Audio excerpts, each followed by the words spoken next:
Hai parlato prima di discariche, come siamo messi qua proprio in Veneto? Discariche, le discariche purtroppo sì, discariche, signori, siamo su una zona tellurica, non è una zona rossa, ma come dice il mio amico geologo Boccalon, siamo una zona comunque di mezzo. Ricordiamoci di terremoti devastanti come con epicentro Asolo nel 1600 e qualcosa, se ben ricordo, 6,2 Richter. E ricordiamoci che siamo su dei terreni molli, addirittura se ci avviciniamo alle zone risorgive siamo su terreni anche bagnati. E per i geologi questa trasmissione è ancora più terrificante su questo tipo di terreni.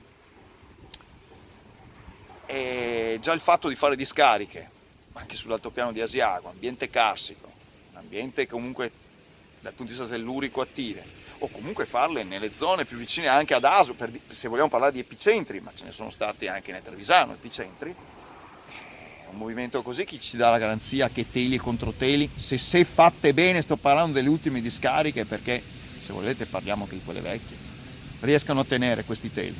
All'interno di una discarica c'è un sottoprodotto che si chiama percolato, che è un liquido fatto dalla disgregazione dei rifiuti, dalle acque piovane che in parte infiltrano, che è stracarico di tutto quello che c'è dentro la discarica, o comunque porta in sospensione o in soluzione queste sostanze. Queste vanno trattate ogni settimana vengono prelevati i camion, vengono attraverso le tubature portati via questi percolati. Se si rompe una discarica, questa roba dove va? Se si trova nell'alta pianura finisce in falda. Quindi anche dal punto di vista tellurico non ci abbiamo ben azzeccato. Non siamo stati accorti. Bisogna ridurre i rifiuti intanto, questo un po' come andare al riciclo dei rifiuti. Poi discariche messe in punti, quelle vecchie.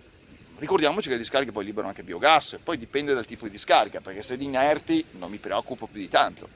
Se invece sono rifiuti industriali siamo al top del rischio. Abbiamo sostanze, abbiamo metalli, e lì biogas, percolati sono trattati giornalmente. Ci sono torce accese giorno e notte, ci sono generatori anche di corrente, però devono essere gestiti in un certo modo. Non è perché li mettiamo sottoterra e li nascondiamo alle nostre viste non esistono più. Esistono per decenni. Non è che una discarica dopo 30 anni finisce di inquinare. No, se la lascio andare, inquina. Perché il suo percolato, i residui del biogas ci sono ancora. Poi ricordiamoci che è fatta di sostanze varie, non è che possiamo lasciarla andare. Quindi sono sempre ipoteche per il futuro. Vanno gestiti in modo diverso. Le vecchie discariche purtroppo ci sono dei protocolli IRSA CNR ben precisi. Io vorrei che tutte le discariche vecchie venissero affrontate con quel protocollo. Al momento non mi risulta.